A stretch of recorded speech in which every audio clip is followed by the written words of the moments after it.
नमस्कार, सुलगता सवाल में आपका स्वागत है। मैं हूं आपके साथ आरजू दुबे।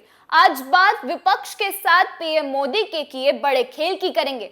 वो खेल जिसकी वजह से गुजरात क्या पूरे देश में विपक्ष चारों खाने चित्त हो गया है और जिहादी गैंग के आका असादुद्दीन ओवैसी जल उठे हैं।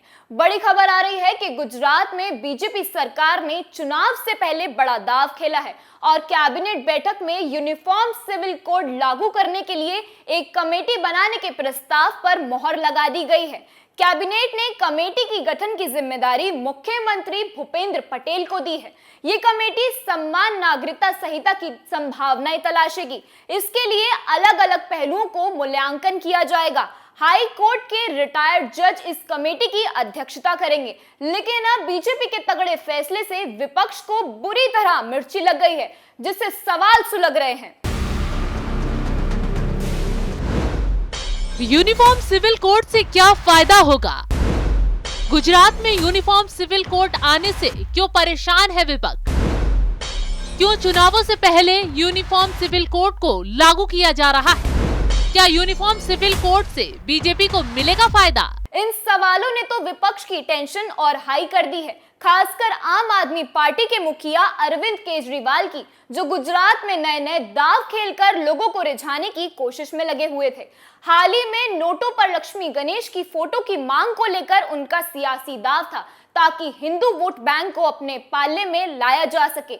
वहीं गुजरात के मुसलमानों को खुश ना करने के लिए भी केजरीवाल नौटंकी कर रहे थे। लेकिन चंद पलों में बीजेपी ने केजरीवाल क्या, ओवैसी को भी हेकड़ी निकाल दी है। आखिर ये यूनिफॉर्म सिविल कोड यानी समान नागरिकता कानून क्या है और लोगों के लिए कैसे फायदेमंद है, तो चलिए आपको बताते हैं। दरअसल यूनिफॉर्म सिविल कोड बिना किसी धर्म के दायरे में बांटकर हर समाज के लिए एक समान कानूनी अधिकार और कर्तव्य को लागू किए जाने का प्रावधान है। इसका अर्थ है एक निष्पक्ष कानून जिसका किसी धर्म से कोई ताल्लुक नहीं है। इसके तहत राज्य में रहने वाले लोगों के लिए एक समान कानून का प्रावधान किया जाएगा। धर्म के आधार पर भी किसी समुदाय को कोई विशेष लाभ नहीं मिल सकता है। अभी होता यह है कि हर धर्म का अपना अलग कानून है और वो उसी हिसाब से चलता है। हिंदुओं के लिए अपना अलग कानून है जिसमें शादी, तलाक और संपत्तियों से जुड़ी बातें हैं। मुसलमानों का अपना अलग पर्सनल लॉ है और ईसाइयों का अपना पर्सनल लॉ। समान नागरिक संहिता को अगर लागू किया जाता है तो सभी धर्मों के लिए फिर एक ही कानून हो जाएगा। हर एक शख्स को एक कानून लागू होगा। कानून का किसी धर्म विशेष से कोई ताल्लुक नहीं किया जाएगा। मतलब जो कानून हिंदुओं के लिए होगा वही कानून मुस्लिमों और ईसाइयों पर भी लागू होगा। बस यही बात विपक्ष को पसंद नहीं आ रही। क्यों? क्योंकि विपक्ष दल को कई बड़े नेता लोगों को धर्मों के आधार पर बांटकर अपनी घिनौनी राजनीति को अंजाम देते हैं। अब अगर कानून एक सम्मान होगा तो लोगों को हर चीज में अधिकारी भी एक सम्मान मिलेगा, जो चीज जिहादी गैंग विपक्षी दलों को पसंद नहीं आ रही। ऐसे में all India Muslim personal law board ने इसे एक असंवैधानिक और अल्पसंख्यक विरोधी कदम करार दिया है। उनका कहना है कि ये कानून उत्तराखंड, उत्तर प्रदेश और केंद्र सरकारों द्वारा मुद्दों से लोगों का ध्यान महंगाई, अर्थव्यवस्था और बढ़ती बेरोजगारी से हटाने का प्रयास है। मुस्लिम पर्सनल लॉ बोर्ड के अलावा तमाम नेता ऐसे हैं जो बीजेपी के इस बड़े फैसले के खिलाफ छाती पीट रहे हैं। बता दें कि बीजेपी के 2019 के लोकसभा चुनाव घोषणा पत्र में सत्ता में आने पर यूसीसी को लागू करने का वादा किया गया था और अब एक एक कर बीजेपी शासित राज्यों में ये कानून लाने की कवायद तेज होती जा रही है। इसी के साथ कई राजनीतिक पार्टियों ने खुलकर इसका समर्थन किया है और कहा है कि इससे देश में समानता आएगी। वहीं गुजरात में यूनिफॉर्म सिविल कोड को लेकर सबसे ज्यादा मिर्ची असादुद्दीन ओवैसी को लगी है। बौखलाए ओवैसी ने तंज करते हुए कहा कि मैं हैरान नहीं हूँ, जब भी चुनाव आसपास होते हैं तो बीजेपी इस तरह के मामलों को ही सामने लाती है। बीजेपी अब तक हर मामलों में विफल हुई है, चाहे वो कोविड महामारी के दौर हो या महंगाई का मसला। इसलिए वे अपनी नाकामियों को छिपाने के लिए इन विषयों को ला रहे हैं।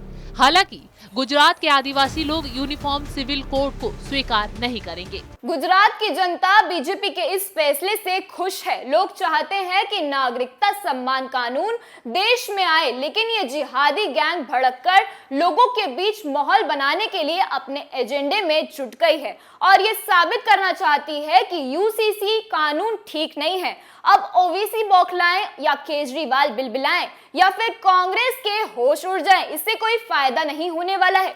बीजेपी ने कैबिनेट बैठक में यूनिफॉर्म सिविल कोड लागू करने के लिए एक कमेटी बनाने के प्रस्ताव पर मोहर लगा दी है और विपक्ष को चारों खाने चित्त कर दिया है। वहीं ओवैसी ने तो सिर्फ बीजेपी पर हमला बोला, बल्कि अरविंद केजरीवाल को हिंदुत्व कार्ड खेलने पर खदेड़ा।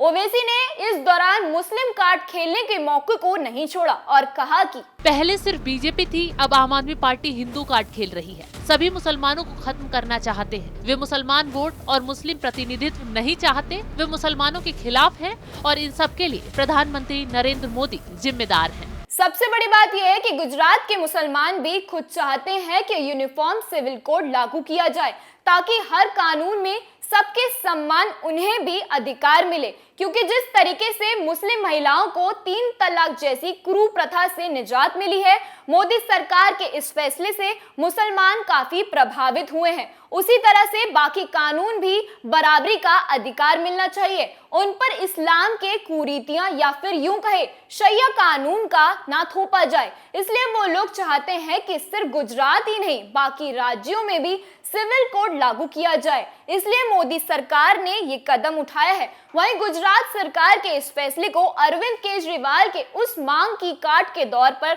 देखा जा रहा है जिसमें उन्होंने देश की करेंसी पर लक्ष्मी और गणेश की फोटो छापने की मांग की थी।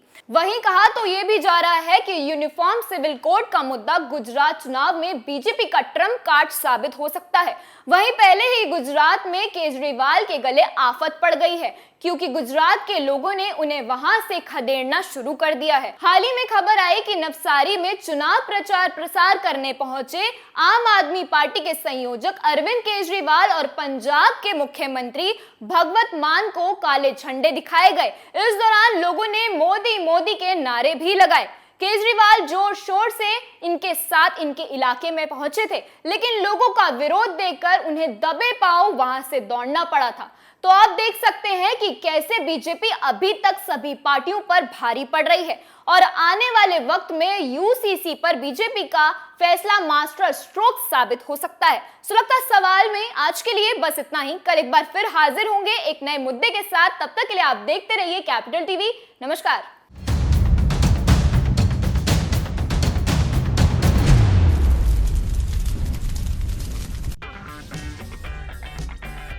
अगर आपको हमारा वीडियो पसंद आया हो तो इसे लाइक करें, हमारे चैनल को सब्सक्राइब करें और हाँ, बेल आइकन दबाना ना भूलें ताकि आप तक हमारे वीडियो की नोटिफिकेशन पहुंचती रहे।